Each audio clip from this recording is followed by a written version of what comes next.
I've met, and we're being recorded. Sorry, Becky, we'll deal with that later. Yeah, sorry, we've had some little technical hiccups all day in this room, and now we've fixed the recording, so we are now being recorded. Brilliant, thanks. I attempted to record the first bit on my phone, so we might be able to stitch it together somehow. Handing over to Andreas. I have met Andreas. Unfortunately, I haven't been to the Costa Rica site yet, so I'm working on that, but I've at least met Andreas, so it's a good start. Andreas, can you give us your pitch or 5 minutes on the kind of stuff that you're doing? Thank you. Hello, everyone. Now I will try to sharing with 2 screens. Must behave. We can see Eden Project Costa Rica as in the full view. Super. Hello, my name is Andreas. I'm based in Denmark. And this is one of the wild sites that we have in Costa Rica. There are no biomes in sight. This is a very different type of project that we're doing in Dundee and in Morecambe. This is about restoration, ecological restoration. And the photo that you see here was a photo taken from by my dad 25 years ago, and it shows deforested area of Costa Rica, where there used to be cattle ranching. There's a small cattle ranch here in Santa Rosa, and it was dry. There was drought. There was no rivers, very little wildlife because there was no tree for coverage. And 25 years later, we have this. Wow. And that's a great story of recovery. Now, the interesting thing is what happened in Costa Rica can happen in other countries. So in this case, this was my dad. He saw this land that was underappreciated, and he said, there must be something we can do.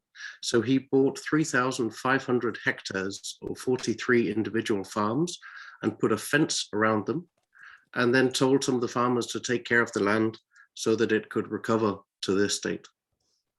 Costa Rica itself has been on a journey in the last 30 years of coming from very little forest coverage in the country itself to now having more than half of its country covered by forests. And that's one of the few countries that can actually boast about that.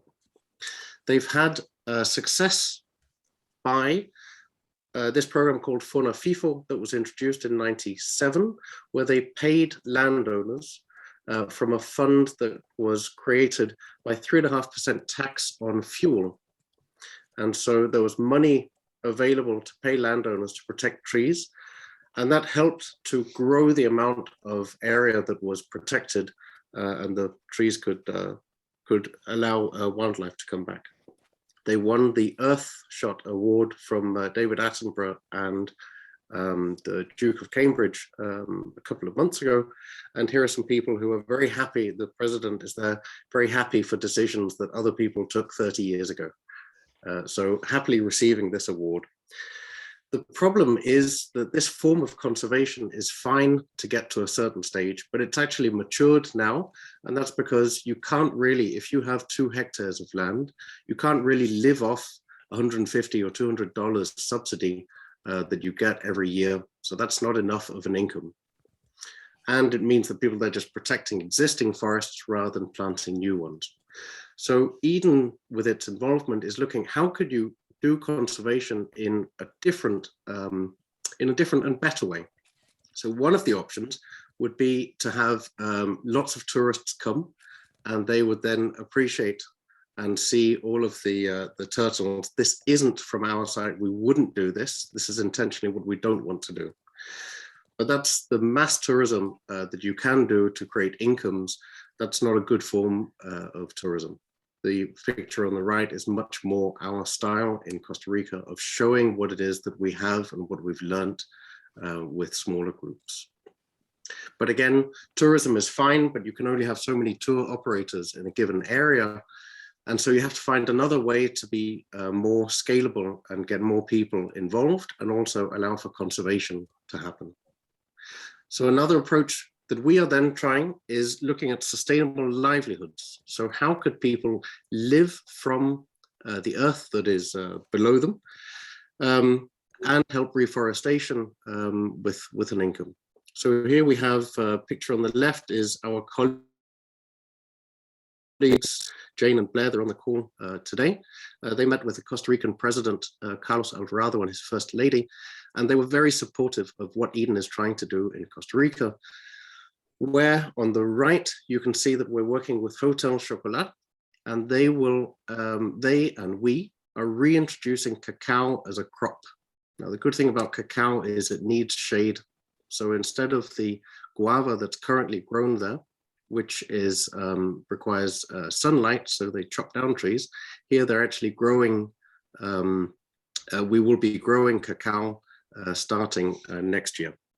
So you can see the crops there. We've got 1,300 seedlings. They're being prepared to plant next May.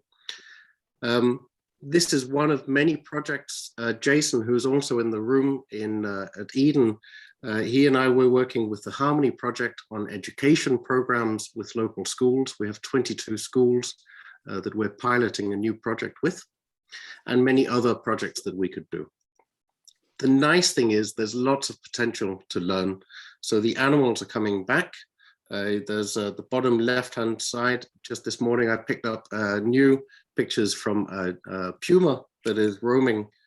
And just to finalize my part, these are some coatis that are a family of coatis.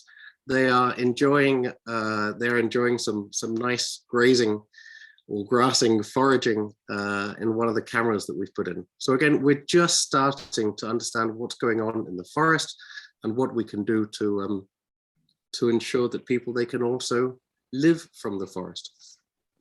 That was me. I will try and stop screen share. Thank you.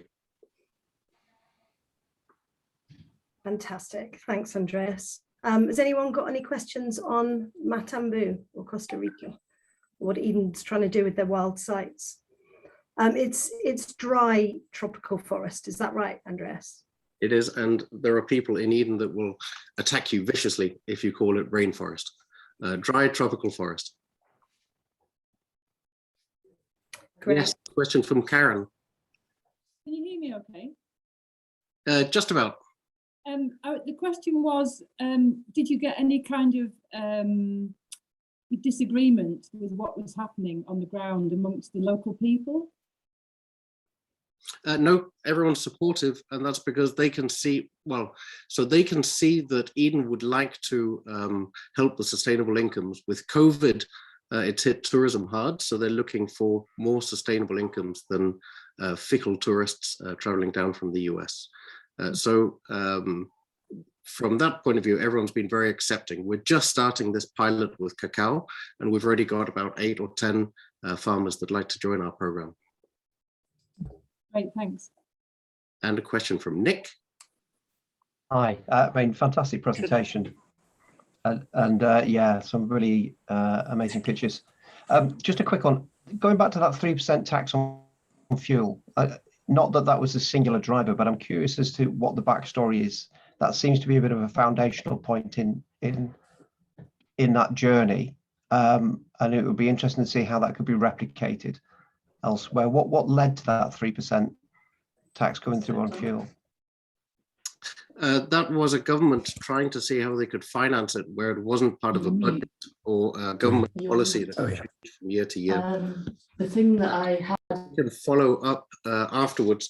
I'd recommend, if you have time on your hands, a lot is explained in the Earthshot book, because that's why they won the award, this first £1 million that's been given out for nature and restoration. So it is something that's replicable and seen by others as replicable. Thanks, Andreas.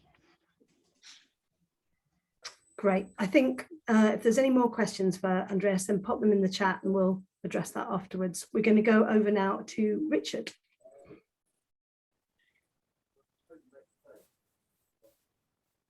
Are we? Hi, everyone. My presentation will seem much less exciting than Andreas. I mean, I could show some videos of some damp-looking students ambling around the grass here, but they don't evoke the same sense of wonder. So I'm a professor in Lancaster University in computer science, and I'm here because with Gabby and other colleagues, we put together a proposal almost over a year ago now, 18 months, called the Future Places Centre. And the task of that is to look at how the Northwest and the Bay, and Morecambe in particular, is understood, and how you might, how understanding it involves two kind of key dimensions. One dimension is the built environment, the natural environment, and the seeable environment, if you like, the seeable world. But the other dimension is the digital world. So people live in Morecambe, people work in Morecambe, but they also communicate and share and live partly through the digital means. So part of what we're interested in, and me as a computer scientist, is looking at how the real and the digital are woven together, and on that basis to understand what kind of place Morecambe is, if we want to change it, which we surely all do. And working with Eden becomes an opportunity to galvanize that interest into what might be the future and how it might be shaped. And another dimension of our research in the future places is to look at how we can use digital means to create perceptual tools, for want of or for lack of avoiding a pretentious term, by which I simply mean ways in which you can use the digital to allow people around the Bay and people who want to engage with the Bay and their own lives to see it differently. So a simple example would be, for example, to use sensors to identify microplastics and the volumes of microplastics pluming out of tumble dryers in Hestbank and in Morecambe Bay, and using other sensors to see where those microplastics settle out in the muds, and then to investigate where those microplastics are infecting microorganisms and how that might then end up affecting higher level food systems, fish, for example, and then to take that back to the households through maybe the kids who might have built some sensors to explore the microplastics come from the houses. So the kids and the families might have a new way of understanding their entanglement, if you like, with the local environment.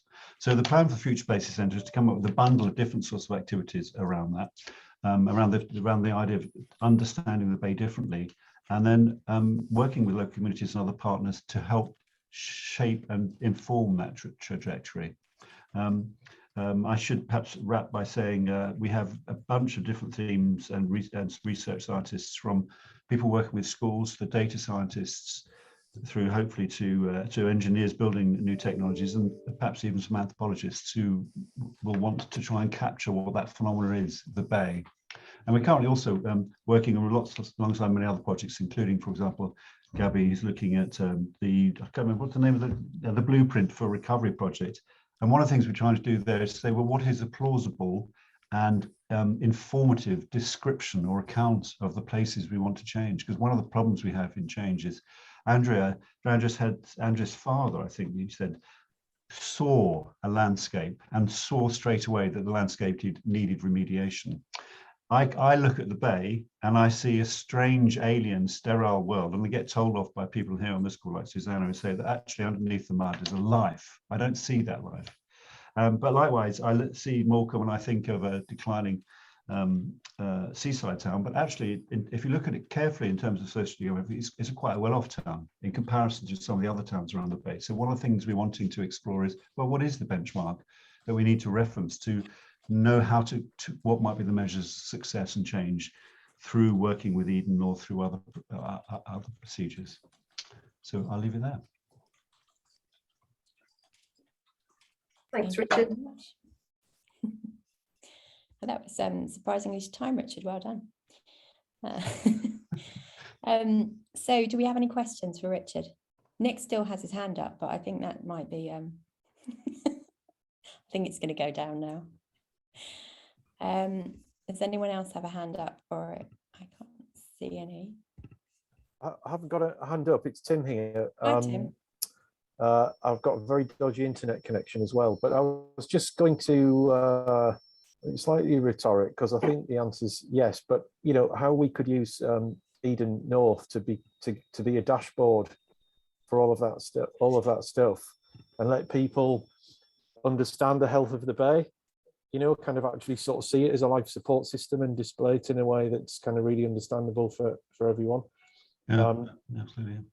So, you know, it'd be amazing to link all of that up. Yes, and I think also, Tim, absolutely. So we're working with with lots of different projects around the idea that you wouldn't just, one shouldn't just imagine just one dashboard, but there's lots of ways of looking at the bay and what's going on, the relationship between the human practices and the natural practices. And different cuts open up different sorts of issues and different ways of presenting those in terms of a dashboard, dashboards for different ways of trying to conceive the present and how to shape the future is, I think, part of the excitement here. And so that through time, we might offer different dashboards to keep getting people back again, to see a renewed interest in different ways of understanding. So they feel as if there's like an intellectual journey they're going through. They don't just go once and learn everything, but they go again and see things in new ways continuously. Richard, I wondered if we might introduce Karen as well, who's on, and just a bit about. Yes. Karen is on, camera's off at the moment, but one of the things we're very interested in is looking at how people themselves understand the bay and both their own societies, but also the natural society through the stories they tell. So we have a writer in residence who's been organising, amongst other things, celebrations and awards for interesting and provocative writing and poetry about the relationship between the society and not just the Bay in the Northwest, but nature more generally. And that's part and parcel of if you pick up on Tim's idea, a dashboard. This is a dashboard to written culture and written narratives and stories. And what Karen might say, she also wants to explore how you can make stories, and through making stories, shape understanding in new ways. Karen, or she gone mute? Yes. Oh, okay. Yeah, thanks, Richard. I mean, for example, Richard hooked me up with people from the Centre for Ecology and Hydrology. So I went out onto Morecambe Bay collecting marine animals, and then got the results of that and written an essay about microplastics in marine animals in the bay, and trying to make analogies about how we're not looking at plastic. We're not looking at the number of tourists that go to the Lake District, especially since COVID. We're not looking, as Richard said, at what lies underneath, because we haven't got the tools to look. We don't know how to do that. Unless I go out with an ecologist, I don't know what I'm looking at. So I guess in that way, this piece is addressing all those things. And another essay I wrote was about a subject very close to my heart, which is land use in the Lake District, and the fact that we're not actually helping land managers and farmers to transition to climate change. And in fact, they are very, very deeply embedded in their ways of thinking. But when you start to unpick that, it only goes back about 30 years since the introduction of the cap payments. And in a way, we paid farmers to forget what was on their land and what could be there. Yeah. Cool. Thank you very much. That's fantastic. Now, we would like to hand over to Sam Smith. So I can see you, Sam. So if you can unmute and.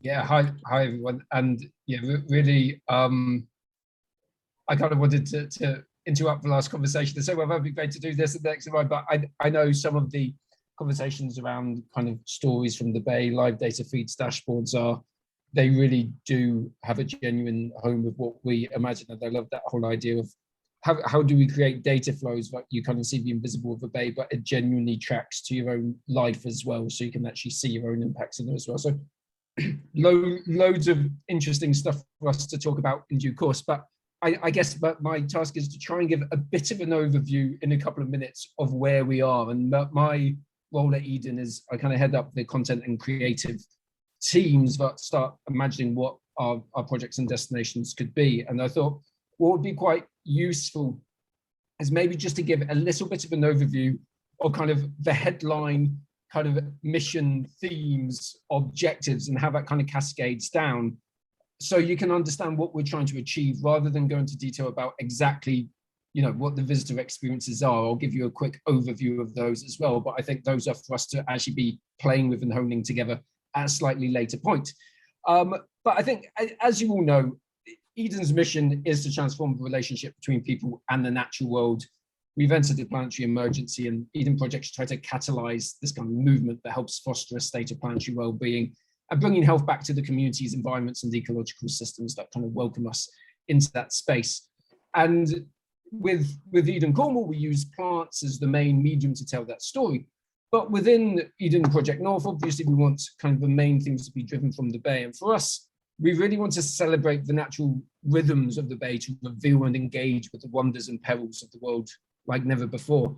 And what we love about the whole idea of rhythms, especially in Morecambe Bay, where you have these amazing rhythms of sun and moon making these amazing landscapes, is that rhythms becomes an amazing way to talk about sustainability and climate change without ever having to use the actual word climate change. It enables us to use a more poetic canvas, something that is more kind of theatrical and changing, to be able to highlight these changes in a way which we maybe can't using other language. And so for us, there's kind of three main objectives from our work at the moment. One is to literally reveal and immerse visitors in the wonders and species and forces of the Bay. So we really are so excited about how we can form partnerships with people on the call to make it the most understood ecosystem in the UK. So harnessing research to set new standards in how visitors engage with big system thinking and making visible the often invisible worlds around us. So that's number one. Number two, to try and connect visitors to the natural world in unique and dramatic ways. So trying to make them become aware of the rhythms and the worlds around them. So how are those rhythms being disrupted? What are the impacts from those disruptions on both individuals and larger scale environments and ecosystems? And then what can we do to literally resynchronize these rhythms, both planetary rhythms, but also our own biological rhythms with the world around us? And so out of that comes point number three, which is this kind of building a new understanding of how our lives are in and out of rhythm with the natural world, and how kind of that can inform different approaches to health and well-being once visitors leave. And again, there's many people on the call here who have, you know, a lot more knowledge about that than me. But it seems to us that Morecambe's been based on this whole idea of the seaside resort, coming here for entertainment, for health and well-being. And we really, those kind of aspects are important now as they ever have been, but we now have new tools to be able to re-engage with what that can mean to the new context that we're living in and with the different technologies. So I think like rhythms are a really interesting thing for us. And of course, there's kind of the daily circadian rhythm that is around us and literally inside of us. There's the seasonal rhythms, there's lunar rhythms, and then there's the tidal rhythms that have this intimate relationship to us. There's our own biological rhythms, and there's the cultural rhythms of the communities that are around us. So it gives us a lens and the thematic framing to explore loads of interesting things, but seeing how these rhythms kind of weave and have interconnections between them, and also how they work on different scales. So some work on planetary global scales, some work on local scales, some work on the individual scales, and trying to see the linkages between them. And I think by using rhythms, it gives us this kind of idea of change, which we really want to be bringing out in our visitor experiences as a whole. So we're not planning on creating these kind of static worlds that you walk into and they don't change. The fun of it is how can we actually play with the rhythms? So in some of our spaces, we want to accelerate them. We want to speed the rhythms up so that you can see these rhythms working in quicker ways than normal, so you can see them properly for the first time.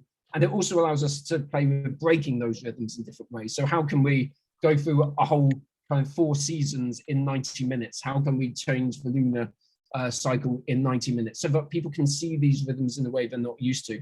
Then there's more real-time rhythms, so literally tracking the rhythms of the Bay. And this is where we're really interested in a lot of the kind of data sets and how we can start looking at the work that Joe and the team at Lancaster have been looking at. And then can we look at slowing down and pausing rhythms in different ways? So we're playing with different scales and different speeds to create visitor experiences that kind of have a depth, so that when you come to them, you'll never have the same experience twice. And this plays out in a range of different environments. And I'm just going to flash up just a couple of images, just to give you a little bit of an inkling into what we're slightly talking about. I think this is just a thematic sketch, just to show that what we want to do with some of our experiences, and if we're talking about specific species of the Bay or different flows of the Bay, or as a specific piece of research, how can we make people look at them, experience them in ways that they're not used to? And we use the term hyperreality, and for us it maybe means something different to other people. But what we view as hyperreality is how do we draw out an element of a phenomenon of a species in a way we're not used to make it larger than life, so people can look at it slightly differently. So whether it's about touch, taste, smell, sound, sight, scale, its frequency, how quick that cycle is. So trying to find ways of playing with the nature of things to engage people in different ways. This was a piece of work we did, just not trying to explain it all now, but just looking at how we can overlay different rhythms across the site as well. So it feels like this living thing, rather than a static kind of science center. It feels like this living world that you're going into. And I think that just as an example, what we're starting to explore is, for example, spaces that literally change in front of your eyes, kind of hyperreal, kind of tidal beaches, which all of a sudden flood and water comes around people's feet and the full moon rises and turns into spaces which become dynamic, where different stories can emerge at different times. And that is as true in kind of the intertidal kind of theatrical spaces as it is for the terrestrial spaces, where we're looking at how we can make the 4 seasons of a year turn in 90 minutes. So the space is changing from light, sound, kinetic sculptures to create a space which always feels like you're exploring. There's spaces of discovery where you can find these rhythms and disruptions within them.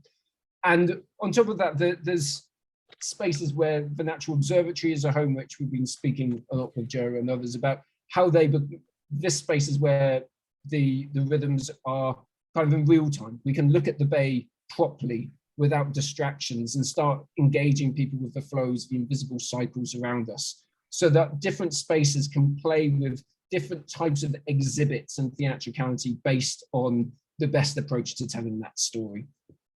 I feel like I've rambled a bit, but shall I just open it up for any questions, and then we can fill in the gaps? That's great. Thanks, Sam.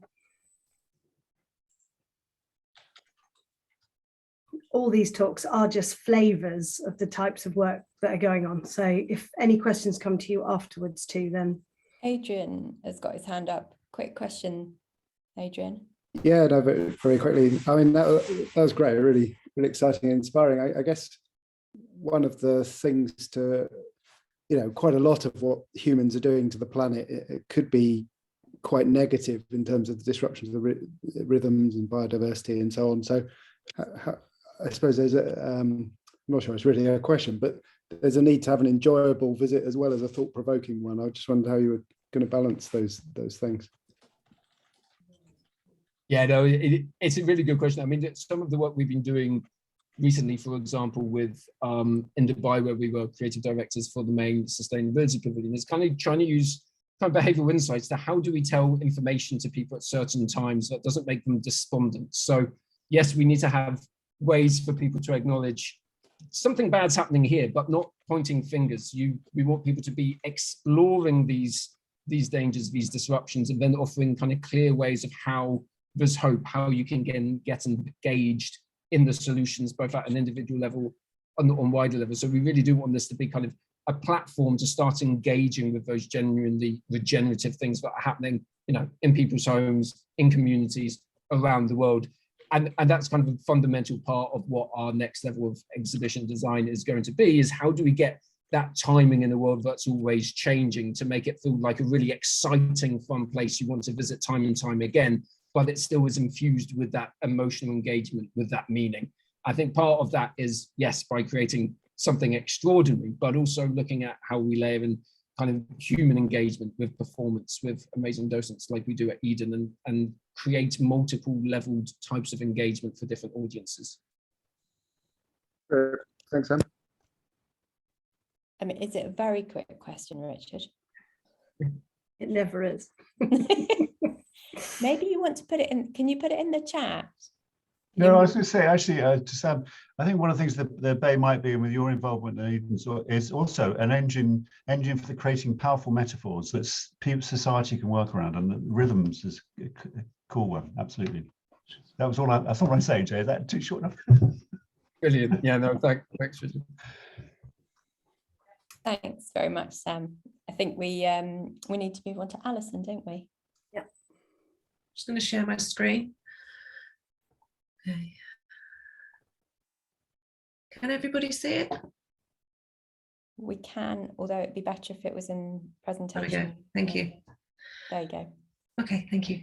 So my name's Alison Stowell and I work here at the management school, and I've been in conversations with Gabby and Joe about sort of the research area I'm interested in, which is waste, and particular complex waste. So I'm interested in, sort of electronic waste, and I know the Eden Project had the Wee Man back in sort of, I think it was 2006, 2007, this giant sculpture that was trying to raise awareness about, sort of the technologies we discard, be they washing machines, be they computers.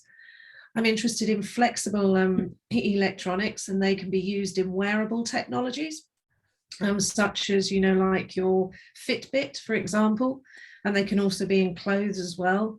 And I'm also interested in plastics.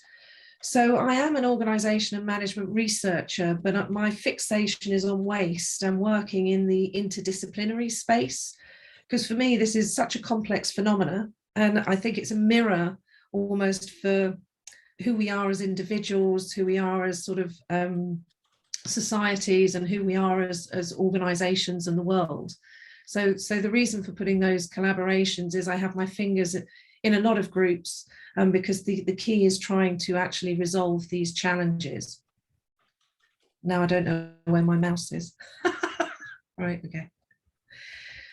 So to give you a flavour of the type, in the electronic waste space, when I talk about electronic waste, I'm really interested in the IT waste. So what happens to our laptops, what happens to our computers? And this really comes from, I guess, my background of growing up where computers came, sort of became popular, and how they were able to connect us, and my previous career in IT before becoming an academic. So the type of projects sort of I've been involved with here is working with organisations to see how policies are influencing change, how we can recapture this material, how our material flows through societies. I mean, there's a lot of focus on especially how we measure the metrics around waste, a lot of focus on how materials flow rather than, for example, where materials are stored. There's if you think about your own homes, for example, how many computers and mobile phones do you have in your households? And this resonates very much with in the public space as well. So I've also, I'm really curious about waste as a particular type of occupation. Partly this is attributed to knowing how, what type of credentials you needed to actually get a job in IT. And when I've worked in and visited places where people are repairing and breaking down computers, some of the skill sets resonate for me in terms of technical support or IT architecture. So some of the pictures here are from various sites that I visited in Japan, in Agbogbaloshi in Ghana, and here locally up in the Northwest. So a culmination of this is also, I think it's really important to collaborate both at a government level and organisation and with local communities too. I've done it again, I've lost my mouse. That's the joys of having two screens. So it's just, I just wanted to flash out that there were lots of people involved in a variety types of research. I won't go through all of them, but I just wanted to say this is never an individual endeavour. So the other area that I'm working on and co-leading a project in at the moment is called Plastic Packaging in People's Lives. I'm co-leading it with Maria Piacentini, who's a professor in marketing. And this project is funded by the UKRI and their Smart Sustainable Plastic Packaging Industrial Fund, where we're trying to rethink the consumer attitude behaviour gap. So the project really is trying to get this immersive experience of how plastic packaging is embedded in consumers' day-to-day lives. And we're taking the food sector as an exemplar. So we're trying to examine the whole supply chain, or circular supply chain, want of a better word. So we've got 11 partners, people like local and nationally, Bells, Butlers, Waitrose and Chartered Institute of Waste Management. And we've got 9 interdisciplinary researchers working in this space. And this is a 3-year project where we've been having lots of fun actually trying to encourage local engagement through taking part in Plastic Free July. We were focusing on food plastic packaging, and I can tell you that was really challenging. We're also looking to see how we can engage locally with schools to take part in the Blue Peter badge for climate awareness, and see if they could connect and take part with us in Plastic Free July and earn their badges next year. And this project actually has activities that we've actually got researchers working with households currently in the local area, where they're keeping diaries of how they interact with plastics through shopping, through work and in the home. We've got lots of interviews going on with supply chain actors at the moment, and we're running workshops with sort of waste management specialists. So this project will run again for another 2 years, but there is lots of opportunities to actually engage locally and try and, at the end of this project, we want to rethink and create this behavioural shift towards how we use plastic packaging. And so this is just showing you the project team here.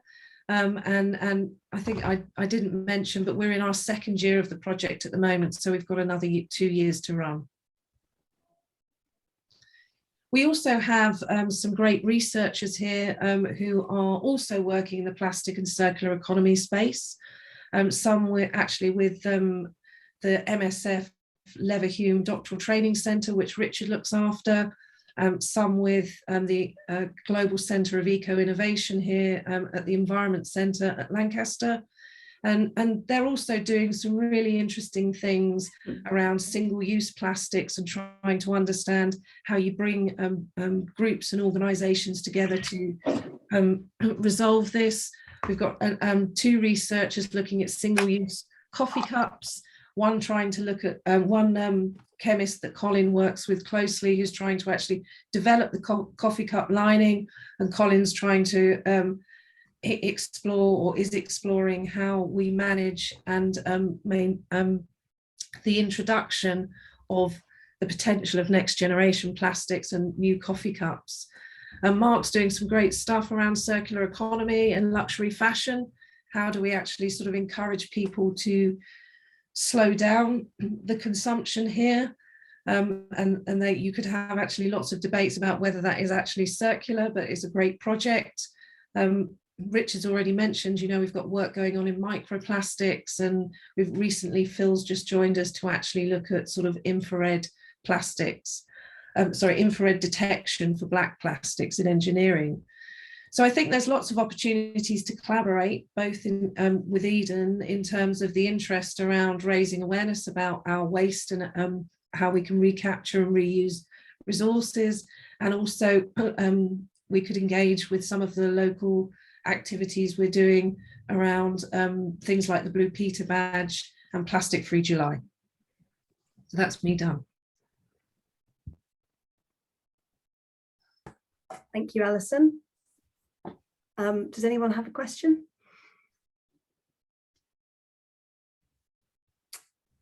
Applause from Richard. I don't think that is how good and interesting presentation. I think everyone's listening what we've heard there, so don't feel that no questions is a bad thing. It was great. It was a great presentation. Thank you. Alison, I'd like to ask, so if there was one thing about the plastic process or consumer behaviour that you could change, just one thing, what would be your thing that you'd be looking to make a change with? Well, that's a really big question. That's a wide question. I think one of the things, and this is coming up, I'm going to say it's anecdotal findings at the moment, and I think I would subscribe to it too. Whilst plastics is, I think we need to turn or raise awareness of how we understand plastics, because it's got a really negative press.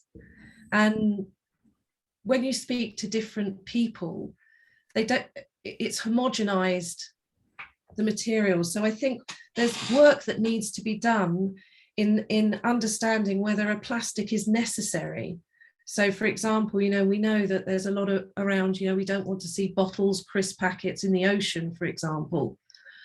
But what we're not addressing by that is how they've got there. And actually, when that bottle has got there because of probably poor infrastructure, but that bottle probably is more environmentally friendly than if we change to an alternative, or some of that packaging is. So for example, you know, food plastic packaging keeps our food and preserves it for longer. It reduces the carbon footprint in logistics.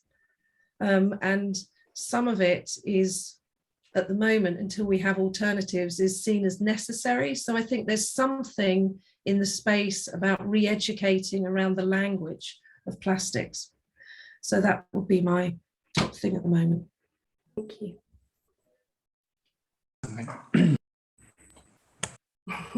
Jason's got his hand up.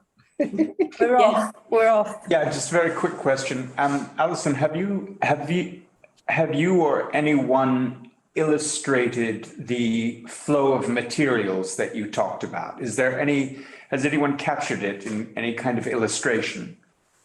There is some research done by RAP that has captured some of the plastic packaging landscape. For our research project, we're hoping to do that. So one of the work activities is doing this macro analysis. And we also have in one of the particular work packages trying to map the post-consumption. But I know that RAP have done quite a considerable piece of research around that, where they have outlined the different pathways that plastics take, or generic pathways, I should say. So I can happily share that with Joe and Gabby afterwards. Thank you. At which point I think we are handing over to you, Gabby, aren't you? Because a neat segue. Yeah. Okay, I'm going to go. I know quite a few of you know about this project, so I'm trying to overview and update at the same time, so I'll go pretty fast. So just to tell you a bit about a partner project on the ground. Eden Project happens in a place as soon as we come to the area. So this is a project between the founding partners, the Wildlife Trusts of Lancashire and Cumbria, the NHS Foundation Trust, an Eden Project, and the Living Seas portfolio of work. And it's funded by the People's Postcode Lottery. It's a brilliant fund, look it up, about £1 million project funding for each project. We responded to reducing loneliness and isolation following the pandemic call. And the project is called The Bay, a Blueprint for Recovery. So the project we presented is up in Morecambe Bay, spanning the whole bay. 3 hubs of delivery, those red spots you see there, very deliberately, either near wildlife reserves or offices and spots of delivery that the partners already had. Loneliness and isolation, well, very briefly, it presents as a clinical problem, but there's no clinical solution, which is to say there's no pill the doctor can prescribe to make it any better. In the UK, it was looking like 1 in 10 adults, and then post-pandemic, immediately post-lockdown, it was 1 in 4 UK adults felt some form of loneliness and isolation, which probably many of us can relate to after the pandemic. It's extremely interesting, and there's different manifestations of loneliness and isolation, and it tracks instances of deprivation. So we have here the map of indices of multiple deprivation for Morecambe Bay, but it might look very different somewhere like post-industrial Barrow to say affluent and educated Grange over Sands, where you get a lot of large single person retired households, tracking through some isolated fishing villages through to Morecambe, where there's very large instances of young people that are connecting digitally up in their bedrooms perhaps, but perhaps not in the real world in the same way. It's surrounded by and united by this amazing nature that Sam and others have talked about today. So the migrations, the dramas, the weather systems coming through. And that's important because everything is interconnected. So we don't feel that you can have one form of healing, one form of remediation without interconnecting the whole system. So that's central to this project. We're using the incredible nature of Morecambe Bay as the natural health service. around which we look to heal human, natural, social and economic systems a little more. And within that, what's quite important is you can't only use nature for humans' well-being. You need to look at nature's recovery, as Mind have developed this 5 ways to well-being by giving and connecting. So by giving back to nature through nature recovery programs, you will in fact have benefits for yourself and your own health. So we proposed 3 forms of intervention. The first one, specialists, so this is narrow targeted social prescribing blue health whole population stuff, 216. We now have 3 officers that are trained and specialists in delivery, and we have set up the referral pathways. So we have 34 people so far being referred, with 18 people actively participating. That's important. It's slow, it's hard. If it wasn't, then we wouldn't be doing it right. So we've got a lot of work to do there, but it is definitely going in the right direction. To maximise that, we're delivering to the NHS and also wellbeing days for staff, so that people really know what we're delivering. And we have a referral form online. We're just developing a new website actually, but we are already seeing quite a lot of self-referral click-throughs right to the form. And that's what it looks like on the ground a little bit. We're into, I should say, we've got 15 staff, or 12 of our 15 staff in place around the bay. Most of them are from the Morecambe area or Cumbria area.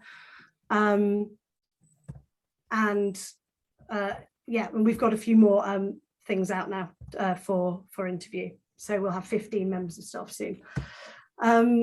Targeted engagement, we pledged that we would have 3,000 people in the first year connecting with nature, and 300 nature recovery projects. We've now recruited 2 out of 3 of our community engagement officers, and we're out there. We're into the first quarter of delivery already, 12 events delivered, reaching over 600 people, and with 8 nature recovery programs. This is what it looks like. It actually looks like a whole bunch of joy. To be honest, it's a really lovely thing. Families, older people, single parents, a whole range of things that we're incredibly proud of. The third level is the whole population approach. We gave them a theory of change and the sort of tipping point stuff. So in the first year, we need to reach half the population of Morecambe Bay, with 2,000 self-led actions for nature. This could be all sorts of things, from campaigning to iNaturalist surveying yourself with your family. So what have we done so far? We've appointed the 3 lovely trainees that you see there, who are amazing, really valuable part of the team. And just as a flavour, we have a Facebook page. It's doing its job. I think we're going to have to work really hard at this to get the whole population involved. But it's quite interesting already. We're seeing that about 75% of our online engagements are women, and between 35 and 54. So it's early days, but already there's lots to sort of see and indicate. We set up a range of hubs. We've been really, really well received by the community. We've been given the keys to a couple of places to deliver for free. So the Rossall Point Tower you see there in Fleetwood, the library in Morecambe, the platform in Morecambe, and these things are happening now. In fact, one's happening this morning.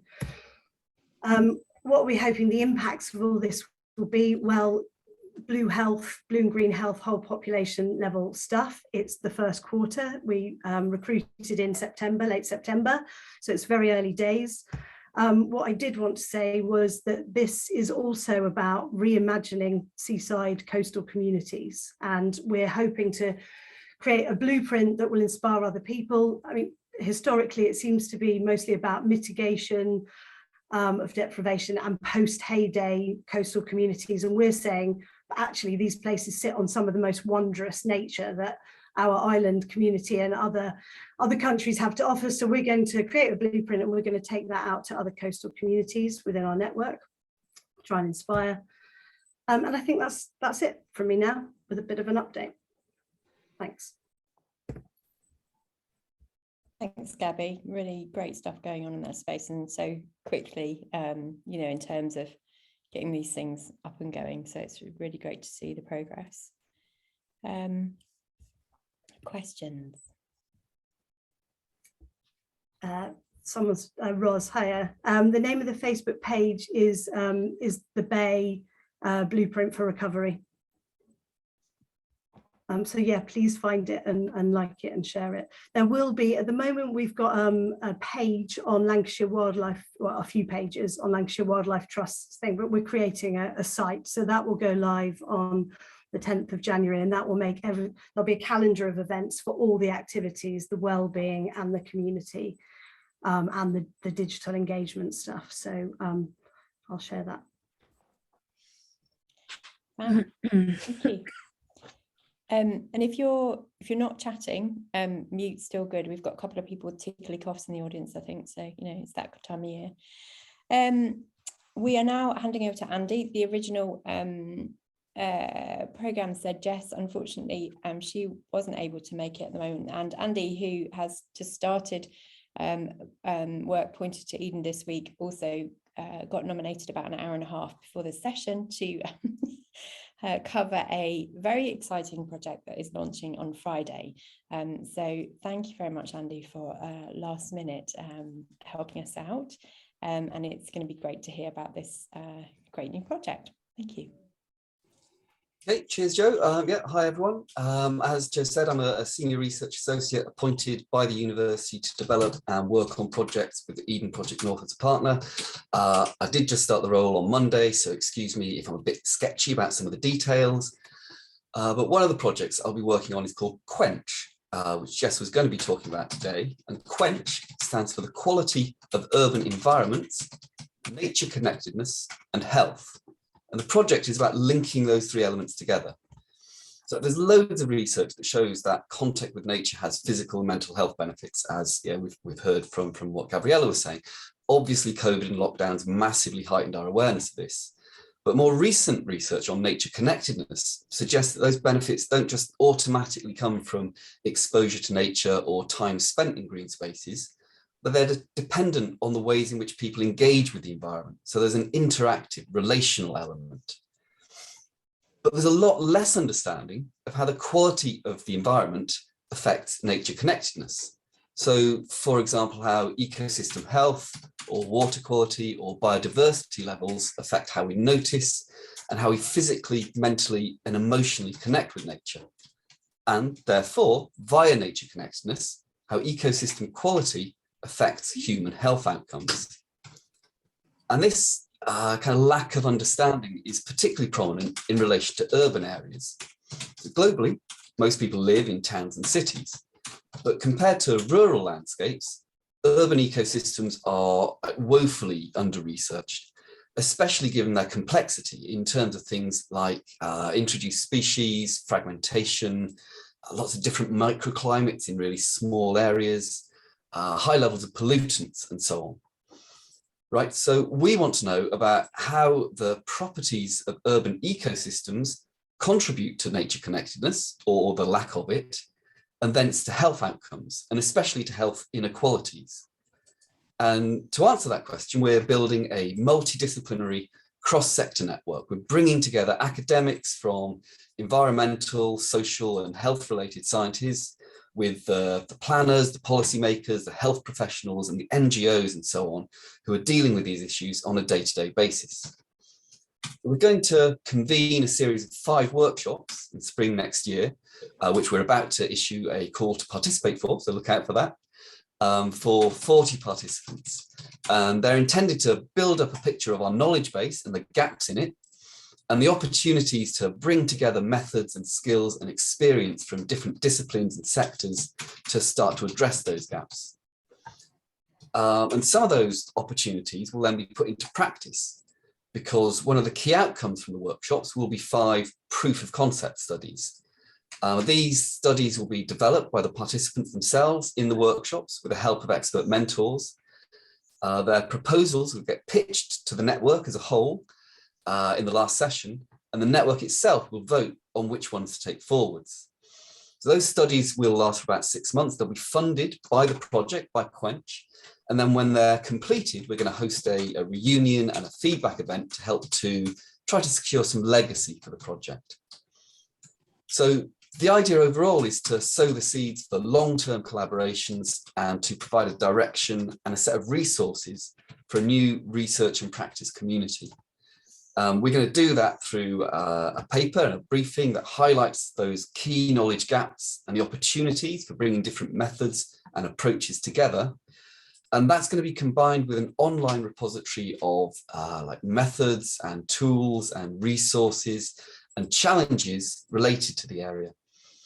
And beyond the workshop participants, we're also developing a wider network of academics and practitioners to keep them updated about the project and its outcomes, to start building a wider community that can both generate and take advantage of future opportunities in the area. And that's probably my 5 minutes. If not, time to spare, lots of questions. Thanks, Andy. So, any questions on Quench before the call's released? When's the call going out? This week? With any luck, it will be this Friday, yeah. Becky, go ahead.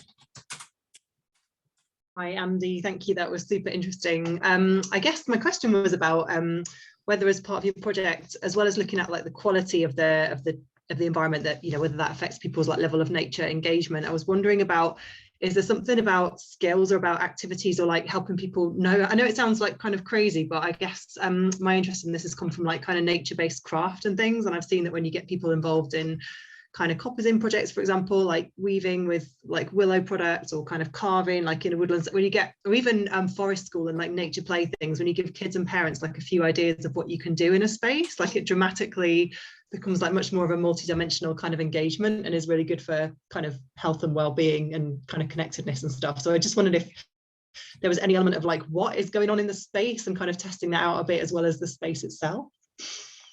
I think that certainly could be, because as you said, you know, actually doing activities in nature and with nature and having that kind of physical as well as mental and emotional engagement and connection is one of the things that drives the benefits. So I think the specific and original interest of the project was looking at, you know, the quality of the ecosystems, because work has been done on, you know, the ways that different kinds of activity drive different kinds of connectedness and benefits. But the work that hasn't been done is on the way that the quality of ecosystems, the quality of nature kind of influences those activities and nature connectedness. But I mean, if that's something that one of the participants want to draw out and they want to put forward in the proof of concept studies, then yeah, I'm sure that we would support that. And like I say, it's looking at the interconnections between quality and connection, including activities and health outcomes. So yeah, I think that should be fairly integral to it.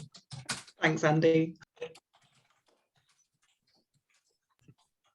Nick. Nick. Yeah, hi, just a quick one. Thanks for that, Andy, and then well done at such short notice. Just a quick one on some of the specifics of the project in terms of the footprint of it. So where is it located, and are there any sort of lead partners that you're working with?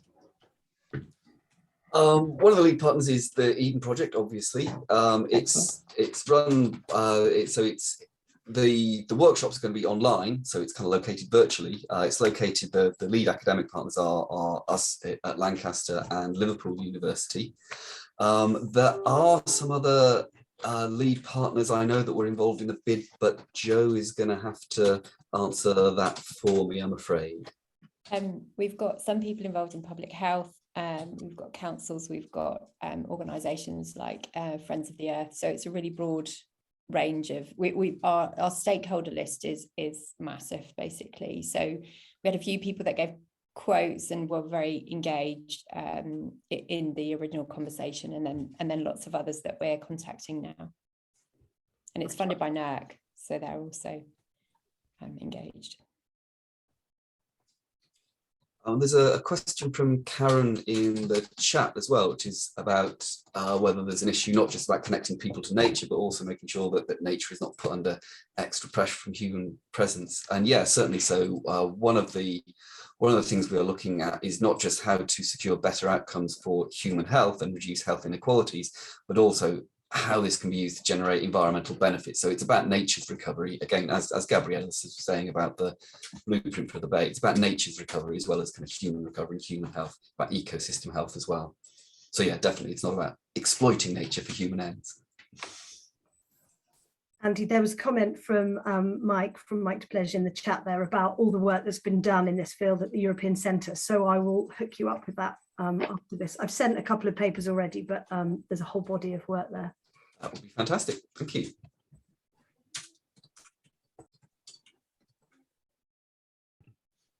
Fab, and again, thank you. Very short notice, very fantastic. Very current. Pleasure.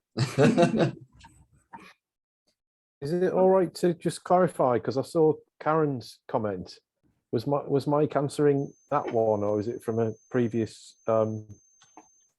question? Because it was just quite interesting, Karen's comment, I think. I think it's in response to all of this. Right, okay. If we're going out into nature and studying nature and using it for human recovery and everything else, how do we make sure that we're not over pressurizing it for Morecambe Bay? We've actually, I'm sorry, I was just going to pick up Gabs, because maybe we can chat offline, but we've had a really interesting planning condition that's come back on the Eden North scheme proposals, driven really by the Greater Manchester Ecology Unit. So they're actually, it's quite strange. It's about exactly this issue and how we will, let's say, address the fact that more people will be coming to Morecambe and affecting the wildlife that's on that coast in particular. So sorry, probably a little bit too detailed now, but it's very much an issue for us with the proposals for Eden North. Fascinating. I was just thinking Mike might chip in.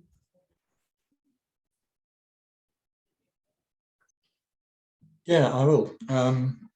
So the work that's been done at the European Centre for Environment and Human Health has been going on looking at the interconnections between environment and health for a long time, over the last sort of 15 years. And we've done quite a lot of work on the amount of biodiversity in a particular environment and what its implications are in terms of engaging people.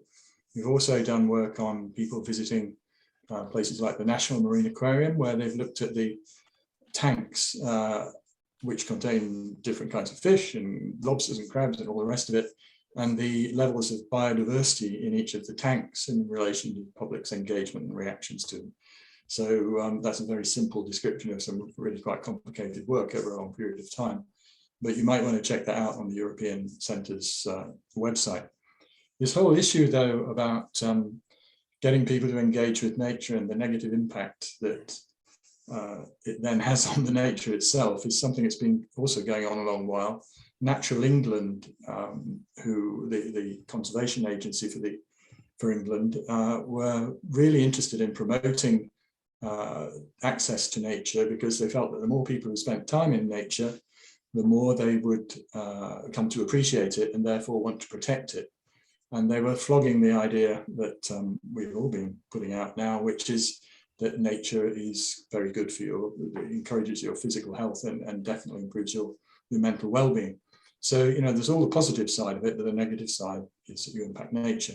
They concluded in the end that the best thing to do is to get some parts of the environment where you concentrate quite a lot of people engaging with nature, but preserve other parts of the environment where you keep folks well away from it. But it is it's a really interesting and difficult problem, because you know, everybody should have access to nature, but if everybody did, we'd be wiping nature out. So how do you manage that situation? And so it's not a unique question, it's a question that's been debated and will continue to be debated for a long time ahead. I think in the context of Eden North, though, we have to be very clear and very cautious about where we do impact nature, and the RSPB and the Environment Agency at Natural England, many other organisations will be watching that very carefully. So I think we have to work with them carefully to get the optimum solution. Thanks. Thanks, Mike. Last but by no means least, we have Darren. So Darren, again from the Eden Project, and talk about Eden Universe. Afternoon, everyone. yeah, it's a hard act to follow after hearing everyone discuss, and hopefully the content will keep you all engaged. Not so much my voice, but in actual fact, it's quite nice to come at the end because there are quite a few crossovers with quite a lot of the content that's been discussed today. So I'm the program lead of the Eden Universe. I'm going to share my screen. The Eden Universe essentially is a 5G testbed. This is funded through the Department of Digital Culture, Media and Sport. We have 4 partners, so Eden, AQL, who are our comms partner, Meta Cameras, who have developed a super high-res 360 camera system that we're using, and a company called Marshmallow Laser Feast, or MLF, who have developed an AR experience. And really the overarching objective for us is how can 5G technologies help us to enhance customer experience through many different mediums. So here you actually have the Eden Universe platform that we've developed, and I actually not long after starting on the project spoke with Jo and showed our aspirations. So it's actually quite nice to show her where we've got and what we've done. So we have but the main thing is this customer experience. So what we've done is we've installed 9 high-res cameras throughout the site at Eden, through the med biome and the rainforest biome, which I will show, obviously, which is where we are. So rainforest biome, and we have 1 camera in the Mediterranean biome.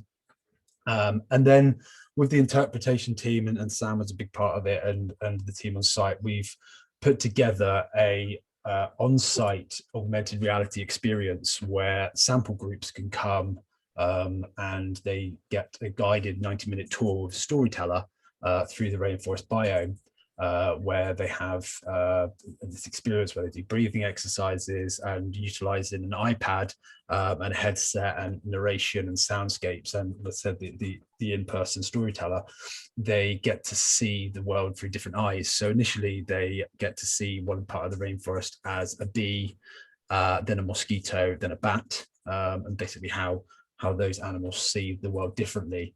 And then we go to the biggest tree in the rainforest biome, which is a 24-meter high African nut tree, that you see the iPad becomes an X-ray, basically, and you see the mycorrhiza and how everything moves up and down the tree, which is called the weather maker. So that content then has been taken and has put onto this on-site online version. So this is the online version of the customer experience. So what we've built here is that you can go into the rainforest biome, and you have a lovely welcome by Catherine that works in our Hawks team, and then you have an overview of the rainforest biome, and you can see the cameras. So these are all live and have views. So this is the Southeast Asia area as we are now, and these people are in the rainforest biome walking by. Not known, and there's one of our team, I think. You've then got, we've had some really great bespoke pieces of technology built. So we have this camera, which isn't live currently because we're working on the network from getting it, but this is a moving camera. So we built a winch system at the top, and the cable that pulls the camera also powers the camera. So it moves 24 meters high up, and then moves all the way around. And obviously anyone that was accessing this platform is going to be able to see what it is that they can do, everything and move around the camera. We also have this camera as well, which is actually my favorite, which is a fly through. So this one again is some bespoke technology, is that the cabling that guides the camera actually powers it. We've had quite a lot of R&D done on this to figure out the best way to do it in different type of conductive materials to send the camera up through. I am going to jump through these, and I'm actually going to piggyback, and hopefully when Jo, when I send the recording of the meeting, Jo, I'm going to send this link so that everyone can actually experience it and have a look. And I'll utilize it as part of the project. There is a survey on this as well, so because there's a big benefits realization and evaluation on our project as how it helps and how we can utilize these as IPs in the future, how it gets the message of Eden out there? Does it increase people's understanding of nature? So that's exemplar 1, customer experience. Exemplar 2 is health and well-being.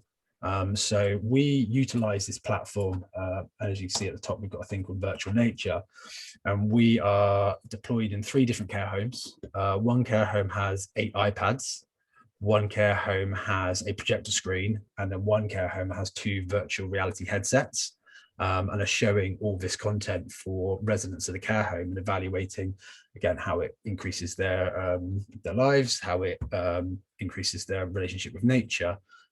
We've actually had, and this is one of the VR headset shots that we recorded overnight and did a sunrise dawn chorus experience. So as you can see, we used a 360 mic to capture the dawn chorus, and we actually had feedback last week that one of the residents who had severe dementia wouldn't take the headset off. Every time she finished a video, she wanted to watch the next one, and the assistant was blown away. Like, couldn't believe that there was such a change in the demeanor. So that was absolutely brilliant to hear, and exactly what we're trying to achieve with this. And it sort of goes back to what you guys were saying about the negative impact of nature, and is going into nature. This is a way of getting nature to people without them going out to it. Again, there's that negative impact of obviously using digital technologies, and then what's the life cycle analysis of that. So there are those circles, but it is an option of getting the different natures out to people. So that's the health and well-being aspect, and we're also collaborating with Liverpool 5G. So in January, we'll be taking 2 of the experiences to care homes in Liverpool and testing with their 5G networks. We then also have a live Eden element. So working with AQL, obviously we've got the cameras, but we also have developing a full IoT element of the project. So we have sensors that are around Eden, and we are, again, the narrative and the context is trying to get guests to understand our strive to getting to climate positive by 2030. So we have sensors, and we have a data lake that is taken from existing systems at Eden to say, this is what, so today we've had 54 meat-free meals that have been purchased, and we have pledges on site. So this is where we're at today. And then by 2030, this is where we hope to be. So that's part of our IoT element. And then we also have an educational exemplar. So we are working with different schools, key stage 1 through 4, delivering different packages of education experiences, utilizing the live stream cameras, utilizing the AR, and then utilizing this rainforest dashboard, which is partially part of our existing building management system. And then AQL are working with us on additional sensors that relate to the rainforest and what we're doing. And this morning, actually, just before I came on this, we did our biggest, we live broadcasted from the rainforest to 300 students, and had a great interaction with them and asking questions on the chat, and Robbie that worked and was broadcasting. So yeah, no, that was great as well. And then the last one is an art and culture exemplar. So we're working on how can we do a live stream. It's a theatrical performance, a musical performance as well, that a producer has come to site, and she has taken data from the leaves using sensors and has created a 5-track album, and the melodies and the rhythms of each track background is based on data from the leaves, and then has a choir of 6 singing over it. So we're going to be doing a live stream of those songs being performed, which is it's amazing actually, and we're really looking forward to that, and that's happening in January. And then you have the AR stuff, which is, I'm actually not going to show it to everyone because it sort of loses its magic when I share it, because it does jump slightly. So I'll share the link, and you can have a look, and it's the general public you would go into, and you can enter the rainforest and understand. And then we've got these 3 different experiences, as I said. So that's the Eden universe. There are so many things that we're learning as we go. There's so many objectives and KPIs that we're hitting and adding as we go along. linking with many of the different teams here with Sam, and how we can take this sort of stuff to the other Edens and learn from it. And I apologize if anyone has asked any questions while I've been here, because I've been sharing and couldn't see any of them, but that's me and us. Wow, thanks, Darren. I was really looking forward to that actually myself. So we're nearly to time. So does anyone have any quick questions for Darren? Oh, you're going to share the link because I want to have a look at it, please. Yeah, I'll share it with yourself and Joe, and then I'll let everyone go out in the email. Try not to share it around to public because it is a closed pilot still. But yeah, I'd love everyone to have a look.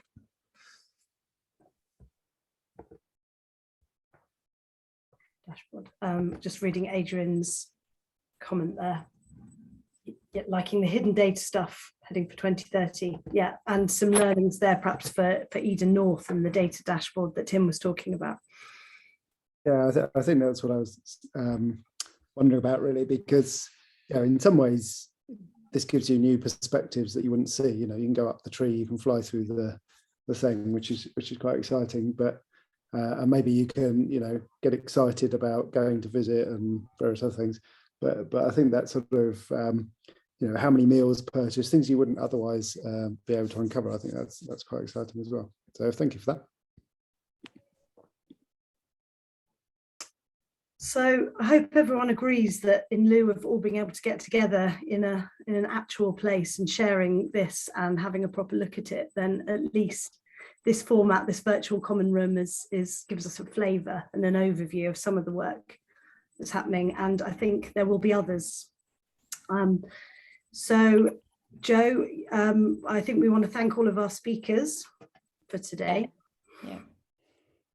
Yeah, all of the speakers and everyone who's been here and listening and asking questions and getting to know each other. So I think the point of today is the start of a lot of follow-ups and seeding of ideas. So yeah, it falls on Joe and I to make those links and share some of the links, such as the Eden Universe one, to everybody.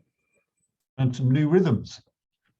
I'm gonna go. Thank you. I really enjoyed that. Thanks everybody. Thanks for being here, everyone. Yeah, thanks. Really interesting. Thank you. Yeah, thanks everyone. Good to meet you. That was great.